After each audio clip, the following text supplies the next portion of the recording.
That woman right there, the mother of the bride. She cleans toilets for a living. 400 guests heard that at my daughter's wedding, spoken into a microphone by the groom's father, with a grin stretched across his face, like he had just told the funniest joke in the world. My hands were shaking. Not from shame, not from sadness, but from the effort it took to keep my mouth shut. Because if those lips had parted right then and there, that man's career, his company, and his family's entire fortune would have been finished before the cake was even cut. Instead, the laughing continued. The whole room joined in. Every single guest thought they were watching a cleaning lady get laughed off the stage. Not one of them knew what was coming next. Before we get into what happened, tap that subscribe button. But only if you believe the person cleaning the room might just be the most dangerous one in it. Now let me take you back to where this all began. There has always been one rule that never gets broken in my world. You cannot truly know how a hotel operates until you see it through the eyes of the staff who keep it running. Every single quarter, without fail, one of the Aurelian heritage properties gets a visit from a new housekeeper, someone who changes linens, polishes silver, scrubs bathroom tile, and most importantly, listens. That housekeeper is me. People reveal the most extraordinary things when they think the person in front of them does not matter. Guests will unload their entire lives onto the woman vacuuming the hallway. Executives will discuss confidential deals in the elevator, never suspecting the cleaning lady understands every word. And suppliers are the worst of all. Put a supplier in front of someone they consider beneath them, and the mask comes off within minutes. My daughter Olivia grew up watching the Aurelian rise from nothing. From a second mortgage on the house in Lincoln Park to a global hotel empire. That grit passed straight down to her, which is why when she met Ethan Montgomery at a charity gala, she never mentioned her last name carried any weight. Ethan's father, Julian Montgomery, is a different species entirely. He founded Montgomery Fine Foods, a company that supplies high-end meats and imported wines to luxury hotels across the eastern seaboard. Julian had been the exclusive food supplier for the entire Aurelian group for 15 years. That contract accounted for 80% of his revenue. In his mind, that made him indispensable. In mine, it made him a vendor on a leash who did not know he was wearing one. The trouble started the day Ethan brought Olivia home to meet his parents. Julian recognized me, not as the hotel's owner, but as the woman he had seen pushing a housekeeping cart through the lobby of the Aurelian Chicago 3 months earlier. That was all he needed. From that moment on, Julian Montgomery decided that his future daughter-in-law came from the lowest possible stock. A few weeks later, Julian and I sat down for dinner at a steakhouse in the Gold Coast. He spent 20 minutes talking about himself, then finally looked across the table with that signature curl of the lip. So, Victoria, Ethan tells me you work at the Aurelian. Housekeeping, right? Scrubbing bathrooms all day must be tough at your age. It keeps me busy. Look, I'll be straight with you. The wedding, the venue, the menu, all of that is going to be handled by people who actually understand luxury. You wouldn't know a Bordeaux from boxed wine. So just show up, smile, and try not to embarrass yourself. Can you manage that? A smile was the only response. Because the most powerful thing a woman can do when a fool is talking is let him keep going. What Julian could not have known was that the woman sitting across from him, the one he had just told to stay quiet, owned every hotel his company depended on for survival. In his mind, he was having dinner with hired help. In reality, the person who could end his business with a single phone call was calmly buttering a dinner roll. 6 months before the wedding, the internal audit team flagged something troubling. Montgomery Fine Foods was bleeding money. Wagyu quality had dropped.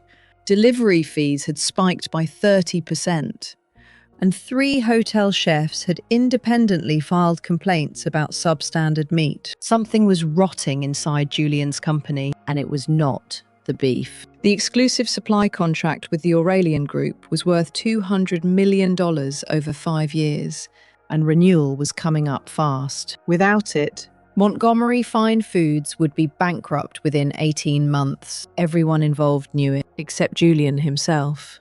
2 weeks before the wedding, Julian asked to meet at a small cafe on Michigan Avenue, a place with plastic chairs, fluorescent lights. Not his usual style.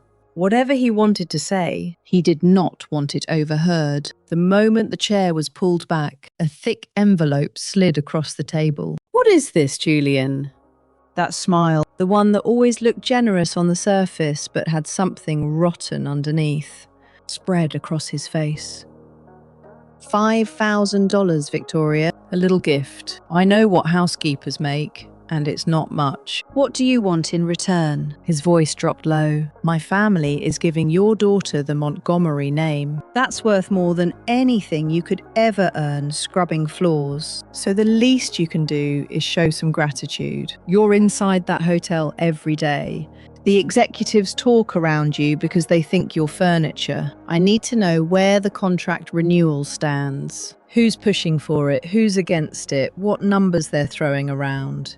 Consider it your way of saying thank you for everything my family is doing for yours. The envelope sat untouched between us. You're asking me to spy on my own workplace.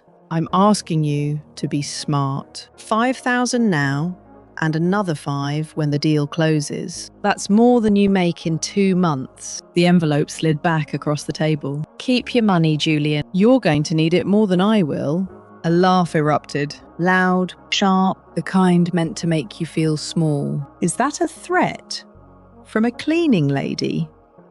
Victoria, the only thing you should be worrying about is whether you remembered to restock the soap dispensers. The door closed quietly on the way out, and with it, Julian Montgomery's last chance to save himself. The day arrived. The Aurelian Chicago's grand ballroom had been transformed into a sea of white roses, gold candelabras, and crystal chandeliers casting light across 400 of the city's most influential guests. Julian walked through the doors like a man who owned the building, snapping fingers at waitstaff and loudly criticizing the champagne. Champagne that had been personally selected from a private cellar in Napa Valley. Every employee in that room kept their composure because every one of them knew who was actually in charge. The ceremony itself was beautiful. Olivia glided down the aisle in her grandmother's lace, and even Ethan wiped away tears when he saw her. For one brief, shining moment, the evening felt like it might pass without incident. Then came the toast. Julian took the microphone the way a man accepts an award, adjusted his jacket, and locked eyes directly across the room. The Montgomery family has been feeding the most powerful people in this country for 3 generations, he began. Every 5-star hotel, every Michelin-starred restaurant. Our product is on the plate. When the elite of this city sit down to eat, they are tasting Montgomery quality. A dramatic pause. Now, Olivia is a sweet girl. She really is. But I'm going to be honest with this room, because somebody has to. My son could have married anyone, a doctor, a lawyer, a woman with a real career. Instead, he chose the daughter of a hotel cleaning lady, a woman who spends her days on her hands and knees, scrubbing bathroom floors in this very building. The ballroom went dead silent. I don't say this to be cruel, Julian continued, his voice carrying the confidence of a man who had never been told no. I say this because it's the truth. My family puts Wagyu on white tablecloths, and after we enjoy our meal and use the restroom, her family cleans the toilet. Scattered, nervous laughter. A few guests shifted uncomfortably, and one woman at the head table covered her mouth. The atmosphere had curdled from celebration into something that felt like a public execution. Ethan stared at the floor, too afraid of his father to move. Olivia's jaw tightened, but not a single tear fell. And then a chair scraped across marble, a sound that cut through the silence like a crack of thunder. Every pair of eyes tracked the walk to the stage. Julian moved to block the microphone, but it was lifted from his grip before he could react. Julian, you've spent 15 years supplying food to my hotels. Every steak on your trucks, every bottle of wine in your warehouse, It all goes to buildings with my name on them. Maybe it's time you thought about what happens when that ends." His face went pale for half a second, but the recovery was quick. Julian was the kind of man who mistook arrogance for courage. That mistake was about to cost him everything. Julian snatched the microphone back, his face darkening. A forced laugh was aimed at the crowd. "Did you all hear that? A cleaning lady thinks she has some kind of power over my business. This is exactly what I mean. No education, no class, completely delusional." A few nervous chuckles scattered across the room. Most guests stayed silent. Then the mask dropped entirely. Julian stepped close, voice low. "You just embarrassed me in front of every important person in this city. That little speech about my hotels. Everyone is laughing at you, not with you. So here's what's going to happen. You're going to sit down, shut your mouth, and tomorrow you're quitting your job at the Aurelian. If you don't, I will make your daughter's marriage a living hell." Without pausing, his attention turned to Olivia. "Sweetheart, come to the wine cellar for a moment. Your mother just made a scene, and we need to talk about how you're going to fix this." Olivia glanced over, received a slight nod, and followed. Her mother always had a plan. Two of Julian's personal security guards positioned themselves at the corridor entrance when they blocked the path with a flat "Family discussion, Mom." The response was a long, measured silence. Then, from the pocket of that polyester apron, the very apron Julian had mocked all evening, came a phone. "One call. This is Sterling. Lock down the ballroom. Seal every exit. Nobody leaves until I say so." "Understood, Chairman. Moving now." The ballroom doors clicked shut. The main entrance gates descended with a low hum. Side exits locked one by one. The music faded, and the overhead lights dimmed to a low amber glow. 400 guests went from confused to alarmed in seconds. Julian rushed back in, jacket undone, face glistening. "What's going on?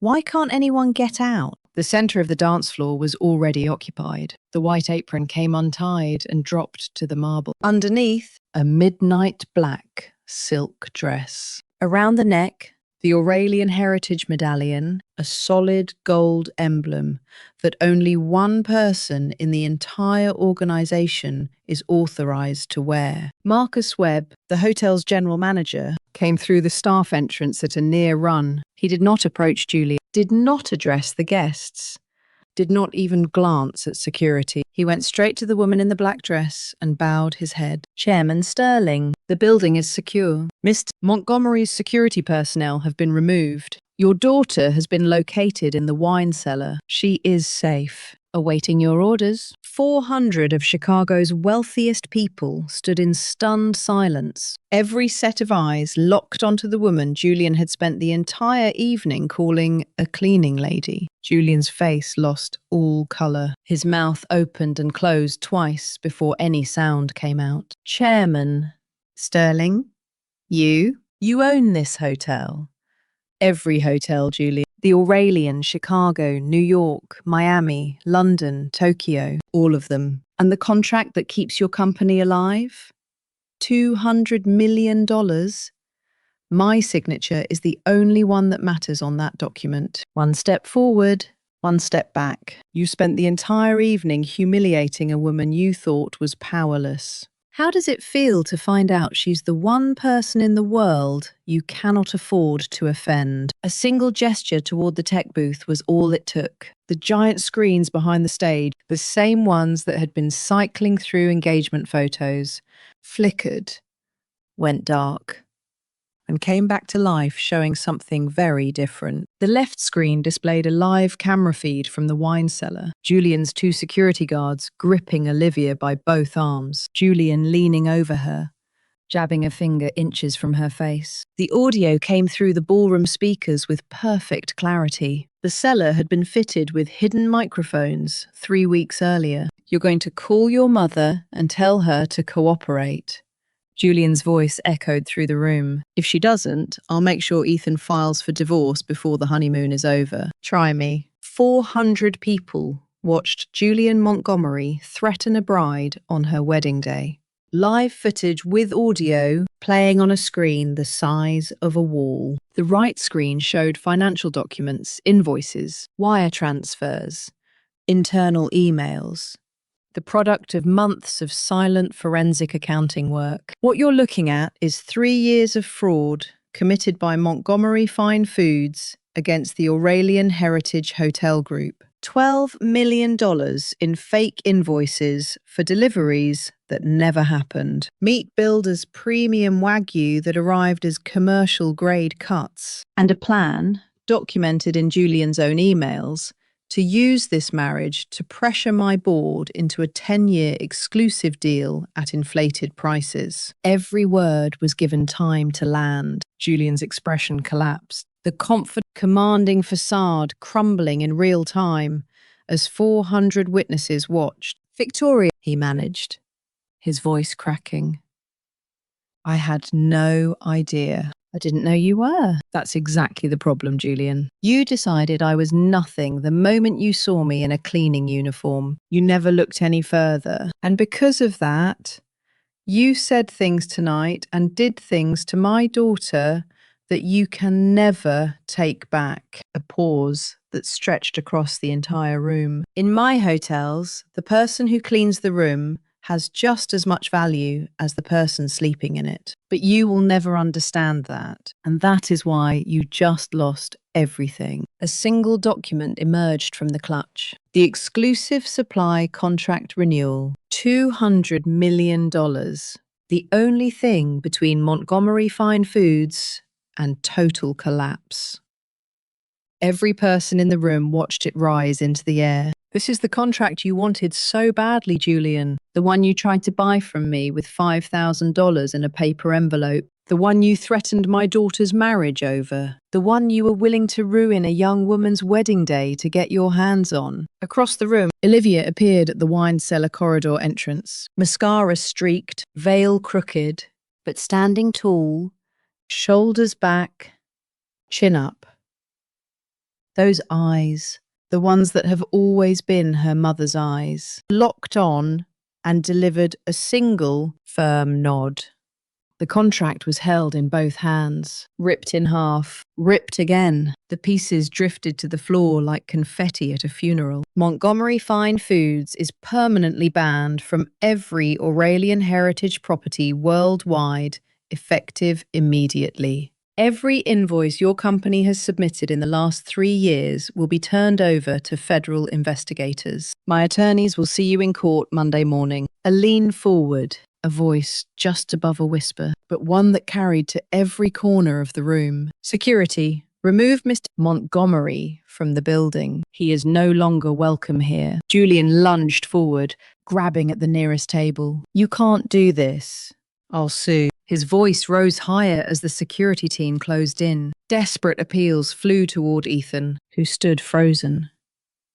Then toward his business associates, who turned their backs one by one. But not a single person in that room came to his aid, because every one of them now understood what Julian had been too blinded by his own arrogance. To see you do not humiliate a woman in her own building and expect to walk out on your own terms. Julian Montgomery was escorted out of his own son's wedding, still shouting threats that no longer carried any weight. The room fell completely still. Olivia crossed the dance floor, reached the spot where Ethan stood, white-faced and shaking, and gently removed her wedding ring. She placed it in his open palm and closed his fingers around it. Your father spent the whole night talking about what kind of family I come from. He was right. Our families are different. Mine stands up when it matters. Yours didn't. She turned, walked across the ballroom floor with her head held high, and took her place beside her mother. The housekeeper, the chairman, the woman who built an empire from nothing and never forgot where she started. Within days, the financial evidence was in the hands of federal prosecutors. In the United States, fraud involving wire transfers across state lines is a federal crime. Julian's $12 million in fake invoices had left a trail a mile wide. Investigators quickly uncovered additional charges: tax evasion, supplier kickbacks, and falsified food safety certifications stretching back nearly a decade. Montgomery Fine Foods did not survive. The company filed for bankruptcy, not the kind where you restructure and try again, but the kind where the doors close permanently and everything gets auctioned off. Every truck, every warehouse, every piece of equipment gone within weeks. Julian lost the Lakeshore Drive penthouse, the car collection, every private club membership, and the thing that mattered most, his standing in the city. Former partners stopped returning his calls. Old friends crossed the street to avoid him. 6 months later came the trial. Federal courtroom, downtown Chicago. Wire fraud, tax evasion, extortion. Guilty on all counts. The judge sentenced Julian Montgomery to 9 years in federal prison. As the verdict was read, Julian stood motionless, still unable to comprehend that the world had finally stopped bending to his will. Ethan came by once, about a month later. Red eyes, trembling hands, standing on the front porch. "I'm sorry. I should have stood up to him. I should have said something." Olivia studied him for a long moment. "You should have, but you didn't. And I need to be with someone who will." The door closed gently. Not slam, not with anger, just closed. Finished. After that, Olivia poured herself into the family business, starting from the bottom, just like her mother. Housekeeping first, then front desk, then operations.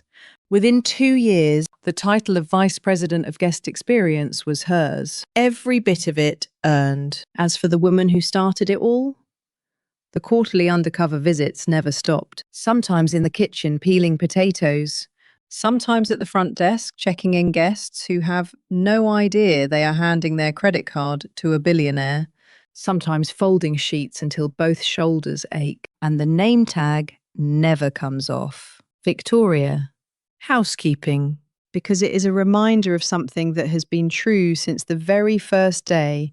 The most powerful person in any room is never the one talking the loudest. It is the one who knows how to clean up the mess. If this story reminded you to never judge someone by the work they do, leave the word justice in the comments. If you think Julian got exactly what he deserved, tell me about it. Have you ever been looked down on by someone who had no idea who they were dealing with?